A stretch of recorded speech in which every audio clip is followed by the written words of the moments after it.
Good afternoon, everybody. I'm Jody Hanson. I'm the Director of Public Affairs and Communication for Johnson County Government. Thanks for being here today.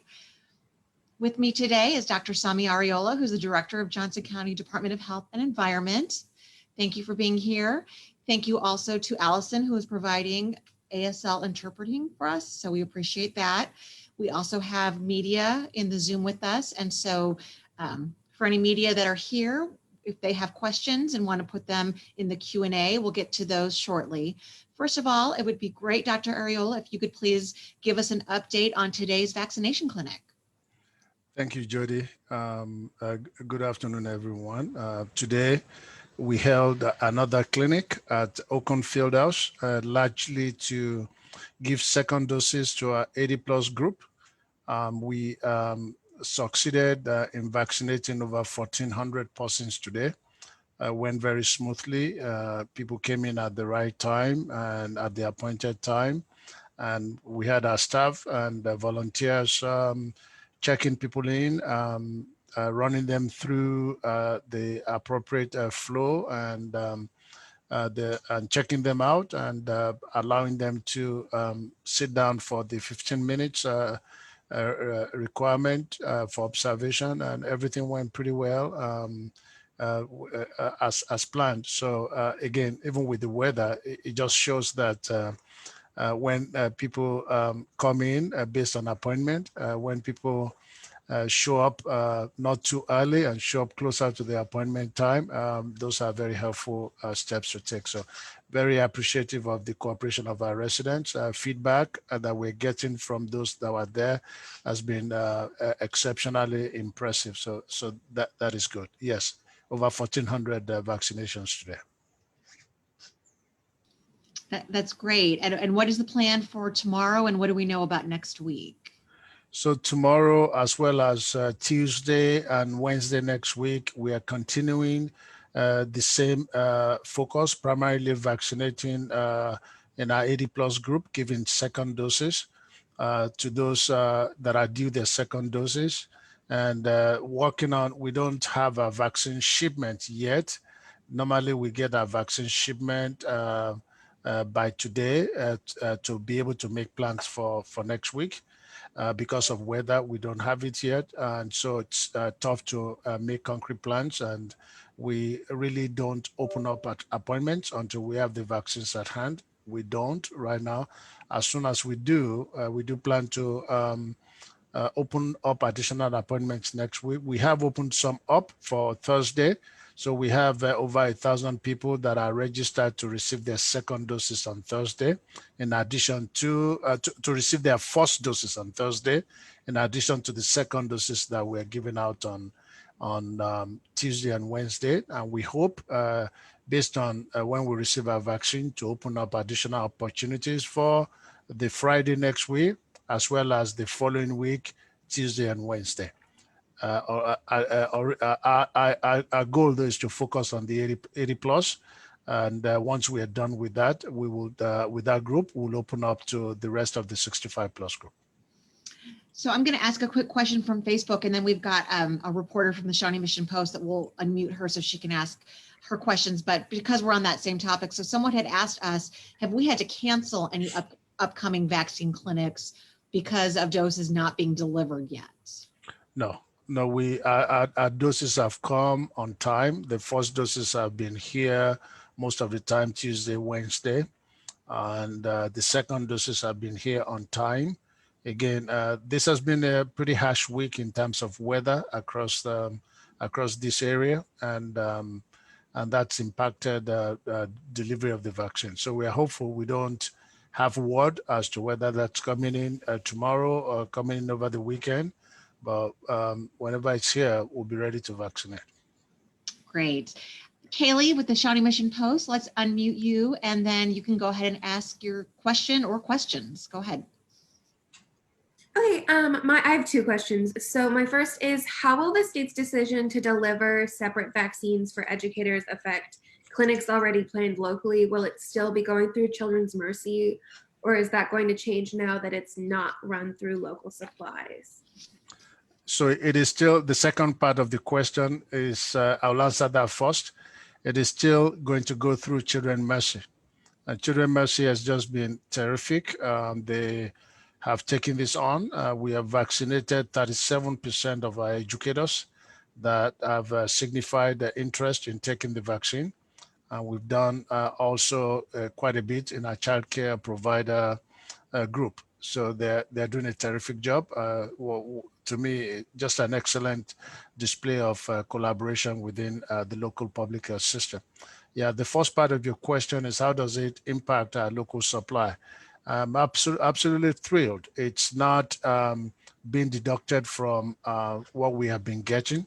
So the way that I see that, it's an additional 2,000 plus doses coming into the county. So, and that is great. The way that we got to the 37% vaccination is because we've been taking from our weekly supply and providing those to Children Mercy to vaccinate. Now we don't have to do that. We do still have to provide for child care vaccination in the child care group, but that's a smaller group. I think our last estimate was just slightly over 4,000. I believe we've done about 1,000 there. So that's not going to take too much from our vaccine supply over time. But yeah, pretty thrilled that that's in addition to what we already get. And I think Kaylee might have had a follow-up question. Go ahead. Yeah, it's not quite a follow-up question, but kind of still on the vein of local prioritization. But do people below the age of 65 who have serious underlying health conditions like cancer still have to wait for phase 3, or is that changing? That has not changed. They are in phase 3. I do want to remind people that I have no control over that. That's a decision made at the state level, and I'm required to follow that. That's phase 3. I don't disagree with people that feel like they should be in phase 2. I would say that phase 2, as it is very large. We have over 95,000 persons that are 65 plus. We have about 25,000 persons between our educators and childcare. So those two groups by themselves, it's 120,000 persons there. That's why I estimate this group could be as many as 150. So the more people you put in there, the longer we stay in phase 2. So once we are done with the 65 plus, which is our largest group, and I believe we're going to move quicker through the rest of phase 2, and we'll be in phase 3. Especially if we get more doses than we currently are getting. So I think the focus for me is just ensuring that we get more doses into the county. If we do, we'll move through the phases quicker, and the difference between phase 2 and phase 3 will not be as significant. Great. Thank you, Dr. Arreola, and thank you, Kaylee, for those questions. And just let us know in the Q&A if you've got any additional ones. I am going to take some more from Facebook, but I did want to give a quick communication update. Just a couple of things to highlight, and I'm going to share my screen while I do this. One of the things that we work on quite a bit is our website. We know that a lot of people are coming to the website for vaccination information. So I just wanted to show this page. It's the How Do I Get a Vaccine page, and it's accessible. You can get it in this sidebar, but we know that's a big question that people have right now. So we continue to work on this page and make it more clear. So I just wanted to give you a couple highlights. So at first we talk about Department of Health and Environment, their clinics, who are they currently vaccinating? And then we're trying to provide links to other resources, knowing that at this point there may not be a lot of opportunity, but as more doses come in, that will increase. We just want you to have a place to start to look. So we've got links to all of the healthcare systems. And then this is sort of the newest component we've added, links to pharmacies, because we know that pharmacies are starting to offer those, even though that's a federal program. It's not something that the county is doing. We kind of want to start to have kind of a one-stop shop for our county residents, at least to look for opportunities. So you'll find links, and we will try to keep this updated daily. And then we just have more information about the various different groups and what people need to know. So I just wanted to point that out. And then also really quick, You might have noticed if you tried to call the COVID hotline today that maybe you had some trouble. And so just wanted to give a quick update on that. There was an issue where our technology team was trying to work on a different issue and inadvertently caused an issue where some people were getting kind of caught in a loop. So you might have experienced that today. That issue was resolved shortly around 1 o'clock once we learned about it. And so just apologize if anyone had any frustration with our phone system, but it has been remedied. So while we're waiting to see if we get any more media questions, I'll just go ahead and take some from Facebook, if that's okay. Somebody is asking if they get an RSV vaccine in a study, how long should they wait to get the COVID vaccine? Well, so I would say that probably the best advice there is to consult with your primary care physician on what's best for you. That'll be my best advice there. Yeah. Great, thank you.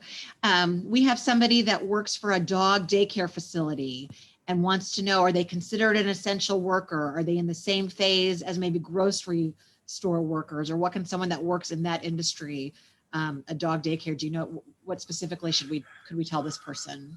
Yeah, so that's not specifically called out in the phases in the plan.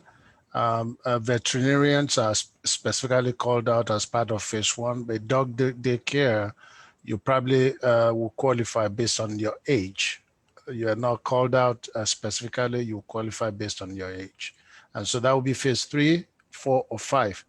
If phase 3 would be if you're 16 to 64 with underlying quote unquote serious medical condition, you will qualify.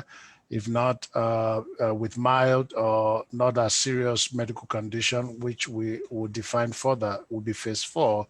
If you don't have any of those and general public, that will be phase 5. Yeah. Okay, thanks. Somebody is asking a question about a second dose due for somebody's mother that it was due today. They decided to do it next week because of the weather this week. So when could that person expect to get another email invitation to schedule a second dose that was due this week?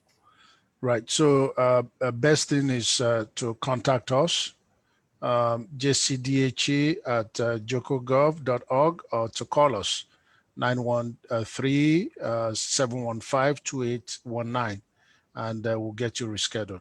You'll be, if you couldn't make it, like we said, because of weather, we'll prioritize scheduling you. Great, thank you. And we're just putting that email address and phone number up there for people to see. Well, I find another question. A couple of people are wondering about living in Kansas and getting a vaccine in Missouri. Is that okay? Do you need to be a Missouri resident to receive a vaccine in Missouri? That would be a question for officials at Missouri. I believe that that would be a question for them. That's better. Okay. And getting a couple questions about healthcare systems. Do all of the area healthcare systems now have vaccines for people 65 and older? Have we provided vaccines to all of them? Yes, all of them. Advent Health, Olathe Health, KU Med, Menorah, Overland Park Regional, St. Luke's, and of course, Children's Mercy, which is focused on educators. All of them have vaccines. Not a whole lot, not as many as they want, not as many as they could give weekly, but they all have vaccines. Great, thank you. And someone is asking specifically for this week, do you know how many first doses and how many second doses were given in Johnson County this week, including the healthcare systems? And I know we still have tomorrow, so we're not finished with the week. We still have tomorrow, we still have the weekend. I know of at least 2 of the health systems that have clinics over the weekend. And so, yeah, I don't have the number now, but I can tell you based on the number of doses that we received. So total number of doses that we had this week, it was about 8,000 doses. Some of them went to Children's Mercy. So I would say between us and our health system for the 65 plus, a good estimate would be right under maybe around 6,500. So Great, thank you. Someone is wanting to know what you do with those end of day doses. And I believe this came up during our Board of County Commissioner meeting today, or maybe it was yesterday's. I can't remember when we talked about this, but someone was asking what happens at the end of the day with any doses left. I think it was maybe yesterday, Elizabeth gave the advice that people shouldn't show up at a clinic at the end of the day, hoping that there's some leftover doses. So maybe talk about that. What happens at the end of the clinic with the doses that you might not have used? Yeah, so it came up yesterday and also this morning at the board meeting. Okay. So we have clinics very carefully planned. It's the number of appointments that we open up are carefully determined, and not just based on a vaccine that's available, but on the flow of the clinic. We are running people through the clinic based on calculation and estimate certain number of persons every 30 minutes. And our vaccine distribution is also premised on that. Of course, we have volunteers that are there. Typically we'll have 20, maybe 20, 22, 23 vaccinators there. And at our larger clinics, some smaller clinics could be fewer. But what we would typically do towards the end of the clinic, the last hour, is really manage those vaccines very well. You will see the clinic manager, the vaccine manager going around asking the vaccinators how many doses they have left. So towards the end, we're not necessarily opening new vials. We are carefully controlling that and sending people to where open vials and doses are. So at the end of the day, we are left with not a whole lot. And we also try to vaccinate our volunteers that are helping out. If you've been to the clinics, you will see that it takes tens of people to run the clinics.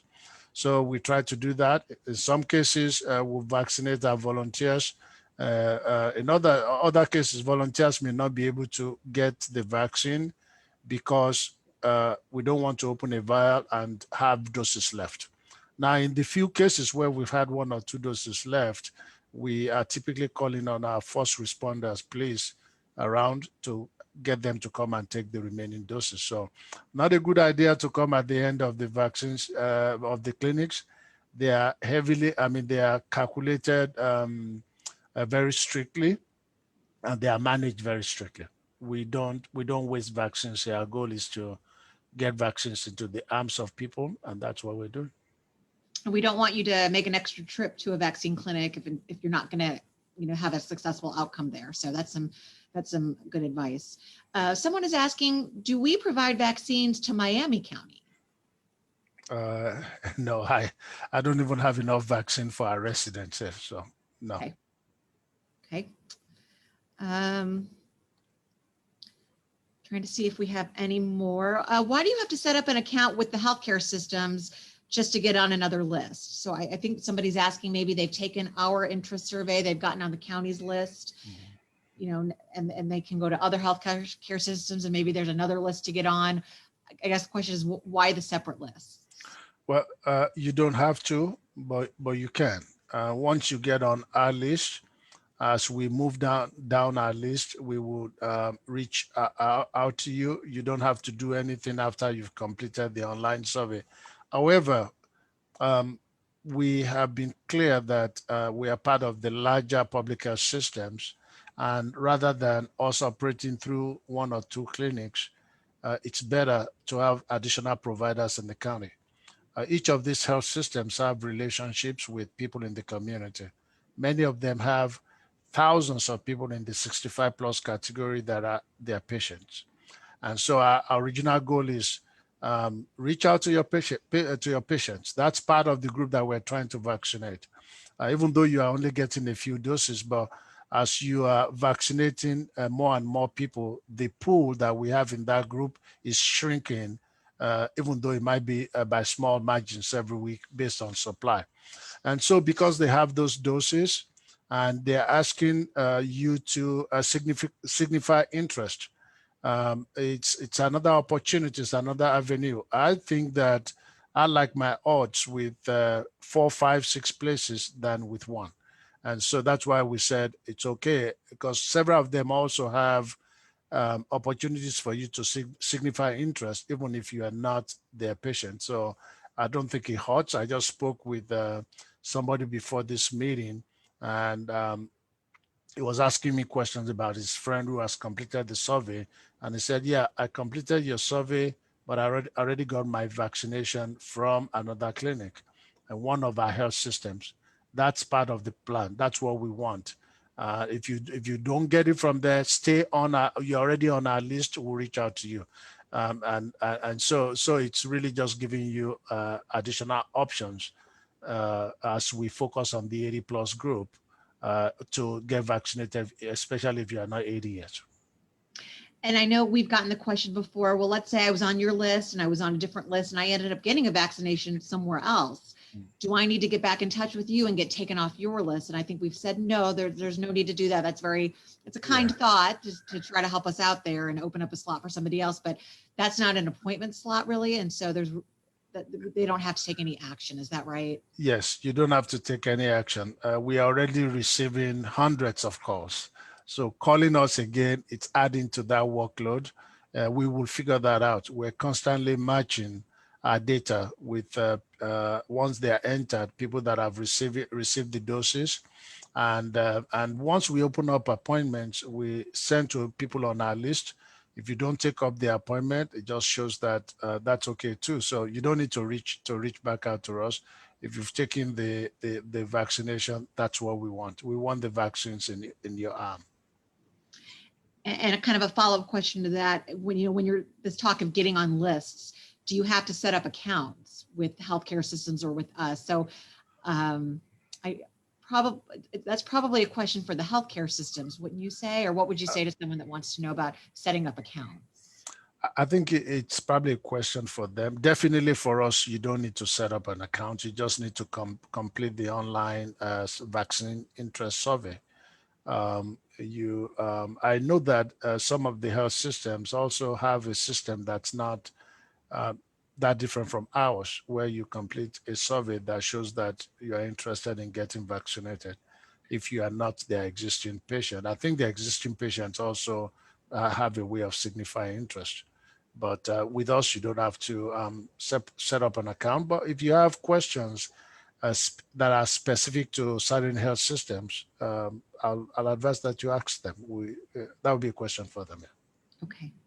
And getting some questions about, do we know how much longer you're going to be vaccinating 80 plus? Do you know how many more weeks the current phase is to the next phase? Those are kind of tough to answer. What are your thoughts there? They're tough to answer, but we are opening up a lot of appointments next week and the week after for the 80 plus that we feel will take us through most of that. Again, very tough to estimate, but we are tracking those numbers. We know that we have slightly over 20,000 persons in that group, but because there are additional opportunities to get vaccinated, not just through the health systems, some got vaccinated through the Federal Pharmacy Partnership Program at long-term care facilities. Some are getting it through our independent living thing that we're doing through Hy-Vee and Urban Pharmacy. Some that are veterans are getting vaccinated at VA. So it's a very tough call. We are working 80 plus into virtually every one of our clinics as often as we can. But I think if we, with our plans for next week and the week after, we feel pretty confident that we will be getting near the end as much as possible. Yeah. And we're getting some questions that maybe things that we already covered. So just to let you know, what we do after this is we go back and we answer those questions in the comments. So don't worry, you'll have access to that information. And this session is being recorded. So if you missed the beginning, you can go back and watch it, and that information will be right there for you. Also, another great resource is jocogov.org/coronavirus. Lots of good FAQs, lots of good information there. Dr. Ariola, anything to sort of summarize as we kind of wrap up today's session? Yeah, just to speak to our viewers, thank you for the patience. We every week vaccinating 6 to 7,000 persons in phase 2 tier 1. Actually, in phase 2 tier 1, when we combine educators and childcare, we are vaccinating about 8,000 persons every week. And so that pool of people in the group is shrinking. And that's what we hope to do. You asked the question of can I estimate when that's going to be over? I don't. It depends on how many we are getting. I'm hoping that we're getting more, that we get more than we currently get, because if we are only getting what we're getting, it will take us longer. I think in a few weeks, a couple of weeks maybe, we'll get closer to the end of that 80 group and open it widely for the 65 plus. How quickly we get through that will depend on vaccine supply. Pretty happy that we're getting additional doses to vaccinate in our educator category. That's very, very helpful. And just hanging with us. Thank you for your patience. If you're on our list, we will get to you. Great. Well, thank you so much to the members of the media that attended today. Hope we answered your questions if you had any. Dr. Ariola, thank you so much for being here. Allison, thank you for your assistance. We really appreciate you and everyone on Facebook that's watching, asking questions. And sometimes I see you're answering each other's questions, providing links to resources. I think that's great. Thank you so much. And everybody have a great rest of your day.